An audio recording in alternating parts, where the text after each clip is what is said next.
जो मैं आपको सारी चीज़ें बता रहा हूँ, ये एक तो चार्जशीट का हिस्सा है जो अदालत का फैसला आया, वो बहुत ज़रूरी है बताना, क्योंकि ऐसे सब्जेक्ट में, ऐसे टॉपिक पर जो बड़े सेंसिटिव होते हैं, उसमें आपकी अब या किसी और की राय का कोई मतलब नहीं होता। जो भी होना चाहिए वो फैक्ट्स के साथ बात होनी चाहिए। तो ये सारी चार्जशीट के हिसाब से, तो उस चार्जशीट के हिसाब से ये है कि सांजी राम ने फिर ये कहा कि इनको कुछ सबक सिखाना है, ताकि कुछ ऐसा किया जाए जिससे बकरवाल समुदाय डर जाए, घबरा जाए और वो खुद ही कठुआ का ये इलाका छोड़कर चला जाए। लेकिन ऐसा क्या करें? इसी दौरान में कई बार ऐसा हुआ कि जहाँ पे ये सांजी राम, जो कि रिटायर्ड रेवेन्यू अफसर है, उसके बाद अब देवस्थान का पुजारी, उसने बकरवाल फैमिली के बहुत सारे लोगों को घोड़े को जंगल में ले जाते चराते हुए देखा था, घोड़े बकरी को। इसी बीच में उसकी नज़र एक बार आसिफा पे पड़ी, जिसकी उम्र एक 8 साल थी और बकरवाल फैमिली से थी। तो उसने उसे देखा कई बार। फिर उसे अचानक एक आइडिया आया। उसने कहा कि अगर इस आसिफा को उठा के इसे मार दें तो हो सकता है बकरवाल बिरादरी में इसका थोड़ा खौफ और डर पैदा हो। इसी के बाद उसने इस साजिश की पूरी बुनियाद रची और अपने एक भतीजे को, जो प्रवेश कुमार था, उसको पहले साथ मिलाया और इसके बाद एक स्पेशल पुलिस अफसर जो आमतौर पे नीचे के रैंक पे होते हैं जम्मू कश्मीर में है, दीपक खजूरिया। तो दीपक खजूरिया ये पुलिस में था, एसपीओ था, लेकिन सांजी राम ने उसको भी अपने साथ मिलाया। और उसकी वजह, उसकी जो पृष्ठभूमि, जो बैकग्राउंड है, वो ये थी कि ये दीपक खजूरिया जो एसपीओ था, ये भी उसी इलाके में रहता था और उस इलाके का एक मेंबर था जहाँ के लोग नहीं चाहते थे कि बकरवाला समुदाय यहाँ पे रहे या कहीं और चला जाए। तो वो भी सांजी राम की इस सोच से कि बकरवाला समुदाय को यहाँ से हटाना चाहिए, एक तरह से सहमत था और इसीलिए वो सांजी राम के इस साजिश में शामिल हो गया, पुलिस अफसर होते हुए। तो पहले अपने भतीजे को उसने शामिल किया, सांजी राम ने, उसके बाद फिर दीपक जो खजूरिया है पुलिस वाला, उसको भी शामिल किया। 10 जनवरी 2018 को जब ये लोग जानवर चराने के लिए जा रहे थे तो जंगल में वहीं पे अकेला देखा। बाकी फैमिली, चूँकि जो बकरवाल समुदाय अलग अलग जंगल में, कोई उधर चला जाता, कोई उधर, तो कुछ ऐसा, एक ऐसा वक्त आया जहाँ पे आसिफा अकेली थी। तो सांजी राम के भतीजे ने, प्रवेश ने, आसिफा को वहाँ से उठाया और उठाने के बाद वो मंदिर ले आया। जंगल के ही वो एक तरफ सन्नाटे में था। इस बीच में सांजी राम ने इस एसपीओ पुलिस अफसर दीपक खजूरिया से स्पेशल बेहोशी की दवा एक वो मंगवा ली थी, क्योंकि उसे मालूम था, और उसके भी हाई डोज। उस बेहोशी की दवा का नाम था क्लोनाजेपम। तो क्लोनाजेपम दवा ये कि आप इसको दें तो इतने घंटे तक बेहोश। और ये मंगाने के पीछे ये था कि जब उस आसिफा को वहाँ रखेंगे और ये जब होश में हो तो चीखे नहीं, चिल्लाए नहीं, क्योंकि कई ऐसे वक्त आते हैं जब वहाँ पे मंदिर में लोग दर्शन के लिए आते हैं।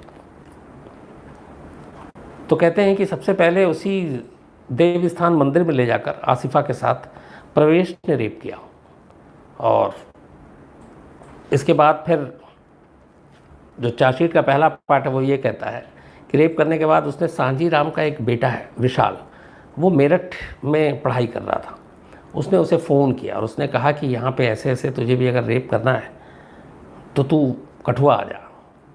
तो कहते हैं कि जो चार्जशीट का पहला फेस उसमें है कि वो विशाल उसकी बात सुन के आता है और फिर वो भी उसके साथ रेप करता है। लेकिन आज जो फैसला आया है उसमें अदालत ने विशाल को बेनिफिट ऑफ डाउट देते हुए बरी कर दिया। 7 अक्यूज़ थे, एक ही बरी हुआ और वो सांजी राम का बेटा विशाल है।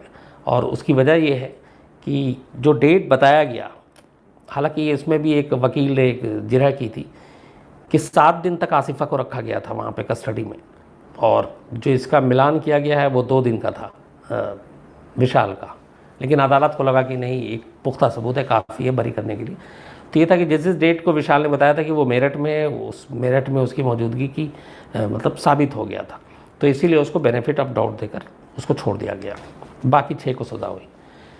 तो खैर इन लोगों ने किया। इसके बाद फिर दीपक खजूरिया जो एसपीओ था उसको बताया गया, तो वो भी पहुंचा, उसने भी इसके साथ रेप किया। सांजी राम जिसकी उम्र 60 के पार कर गई थी, उसने भी आसिफा के साथ रेप किया। इस बीच में 10 तारीख को इसको उठाया था, 11 तारीख तक ढूंढते रहे। 11 को आसिफा के जो पिता थे वो पुलिस स्टेशन में गए। हीरा नगर पुलिस स्टेशन पड़ता है जो इनका एरिया था। वहाँ पुलिस ने कहा ढूंढते हैं, पर 11 को भी नहीं मिली। फिर 12 को ये पहुँचे तो 12 को हीरा नगर पुलिस स्टेशन में रिपोर्ट लिखी मिसिंग की। और इस दौरान में आसिफा को उसके पूरा फैमिली ढूंढ रहा था, पुलिस वाले भी ढूंढ रहे थे, लेकिन आसिफा मिली नहीं। बाद में फिर हीरा नगर पुलिस स्टेशन में एक और एसपीओ सुरेंद्र कुमार और एक हेड कांस्टेबल तिलक राज और एक एसआई आनंद दत्ता, इनको डिप्यूट किया गया कि तुम जाकर आसिफा को ढूंढो। ये ढूंढते रहे, आसिफा मिली नहीं। 10 जनवरी से 11 जनवरी, 12 जनवरी, 13 जनवरी गुजर गया। इधर बकरवाल समुदाय में गुस्सा भी आ रहा था पुलिस की इस लापरवाही से, लेकिन अभी तक ये मामला, ये खबरें कहीं मीडिया में भी नहीं थी। तो ये सारी चीज़ें चल रही थी, एक एक दिन बीत रहा था। इधर लगातार जो आसिफा थी उसको वहीं बंधक बनाकर रखा गया था। उसको भूखा प्यासा, उसके सुन्न बदन, सुन्न जिस्म, और उसी सुन्न बदन के साथ ये लोग एक एक कर रेप करते, गैंग रेप करते। और जब जब वो होश में आती फिर उसको बेहोशी की दवा देते, फिर वो बेहोश हो जाती। फिर जब होश में आता, फिर जब मन करता ये रेप करते। करीब 6 दिन तक उसके साथ गैंग रेप होता रहा।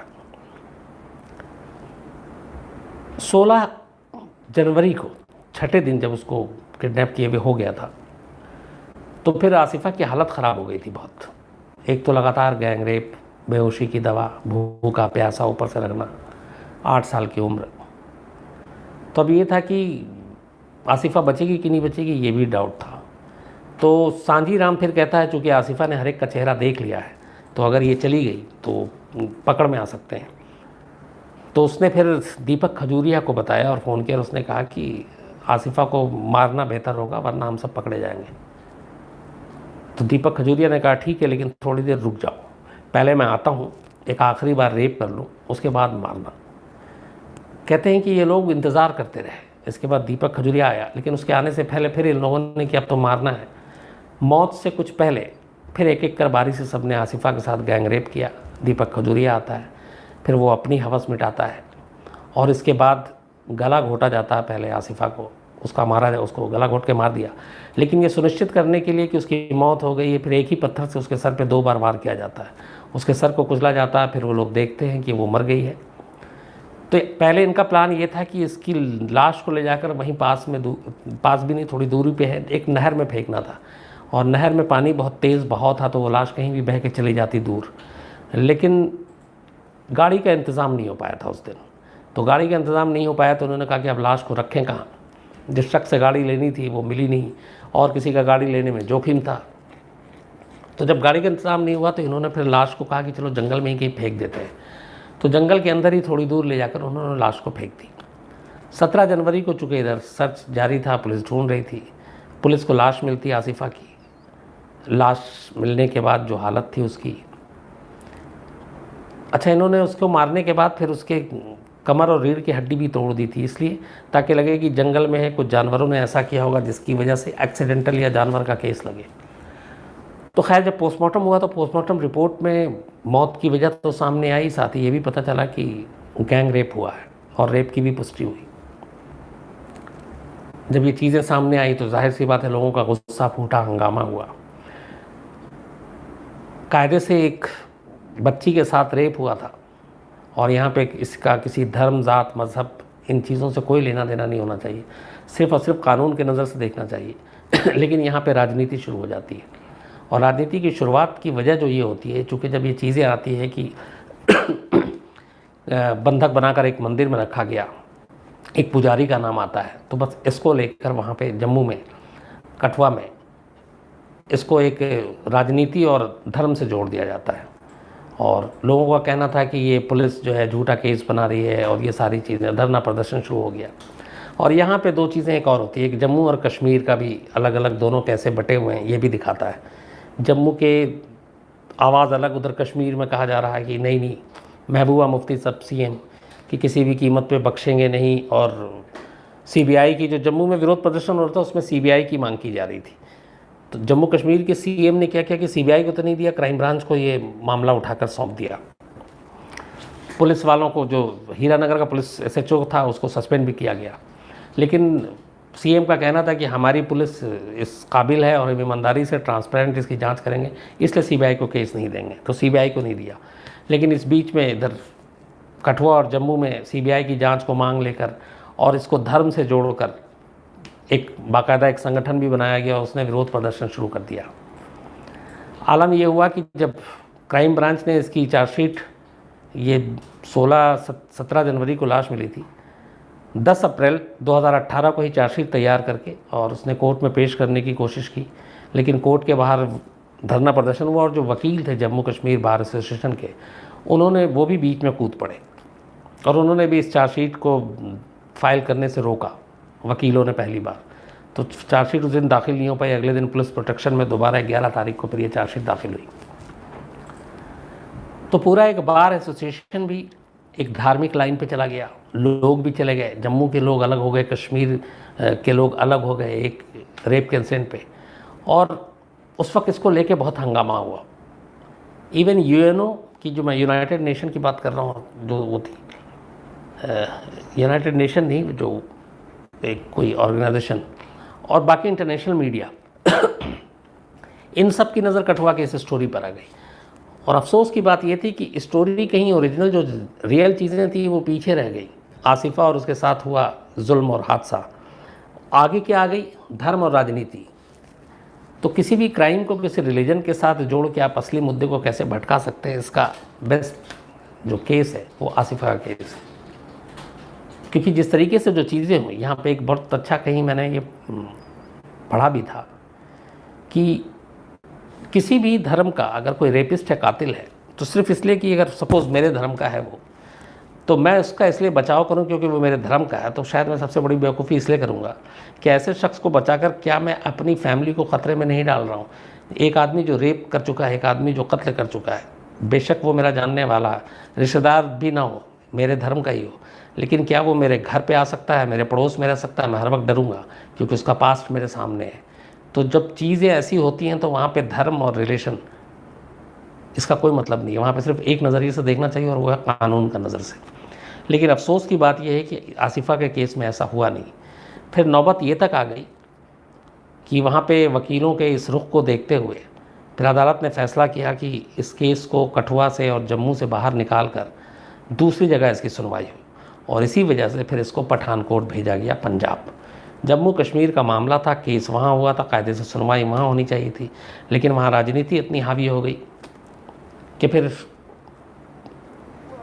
जो आसिफा के फैमिली थे उनको सुप्रीम कोर्ट तक जाना पड़ा, और उस कोर्ट के ही कहने पर बाद में इस केस को ट्रांसफ़र किया गया एक न्यूट्रल जगह पे और कहा गया वहाँ इसकी सही सुनवाई हो। तो फिर पठानकोट फास्ट ट्रैक कोर्ट में इसको भेजा गया। इस बीच में अब पुलिस वालों का भी रोल शुरू होता है, चूँकि सारा घालमेल हो चुका था। ये जो एसपीओ था एक सुरेंद्र कुमार, एसआई आनंद दत्ता और हेड कांस्टेबल तिलक राज, ये उसी हीरानगर पुलिस स्टेशन में तैनात थे जिस इलाके में ये क्राइम हुआ था। तो अब यहाँ पे जब जो क्राइम ब्रांच ने इन्वेस्टिगेशन की, तो क्राइम ब्रांच ने अपनी रिपोर्ट में और बाकायदा अपनी चार्जशीट में ये लिखा है कि जिनकी जिम्मेदारी आसिफा के गुनहगारों को पकड़ने की थी, वो उसको बचाने के लिए जी जान से लगे हुए थे। आसिफा के जो खून से सने हुए कपड़े थे, जब उसको फॉरेंसिक के लिए भेजा गया जांच के लिए, तो बाकायदा उसको धो दिया गया और उसमें से सारे निशान मिटा दिए गए, सारे इंपॉर्टेंट जो चीज़ें थी वो हटा दी गई, और सिर्फ इसलिए ताकि आरोपी को बचाया जा सके। पहली बार में जब हीरानगर थाने में जब तक ये मामला तूल नहीं पकड़ा था, तो उन्होंने इस पूरे केस में एक नाबालिग को सिर्फ आरोपी बनाया, बाकी किसी का नाम नहीं लिखा था। वो तो क्राइम ब्रांच ने जब मामले की जांच की तब फिर एक एक कर नाम आया, लेकिन क्राइम ब्रांच ने अब जब अपनी पूरी जांच की तो उसमें बाकायदा पाया, और जो आज अदालत का फैसला आया उसमें ये था कि कुल मिलाकर ये कहानी जो आसिफा के साथ हुआ ये था कि कठुआ के एक इलाके में एक बकरवाला जो खाना बदोश बिरादरी है वो आके रहती थी। वहाँ पे कुछ हिंदू पहले से रहते थे, उनको प्रॉब्लम थी बकरवाला से। तो उसमें से एक जो वहाँ रहता था वो रिटायर्ड रेवेन्यू अफसर सांझी राम, वो चाहता था कि वो कुछ ऐसा करे जिससे बकरवाला समुदाय में खौफ पैदा हो, दहशत पैदा हो, और वो दोबारा कभी इधर का रुख ना करें। और इसके लिए उसने आसिफा एक 8 साल की लड़की को चुना जिसको वो कई बार देख चुका था, और उसके साथ फिर उसने रेप और मर्डर की ये सारी चीज़ें करवाईं ताकि इसके डर से फिर वो लोग कभी यहाँ ना आए। और अफसोसनाक बात ये थी कि इसमें 2 एसपीओ पुलिस वाले को शामिल किया गया। 3 पुलिस वाले ऐसे थे जिन्होंने केस को कमज़ोर करने की कोशिश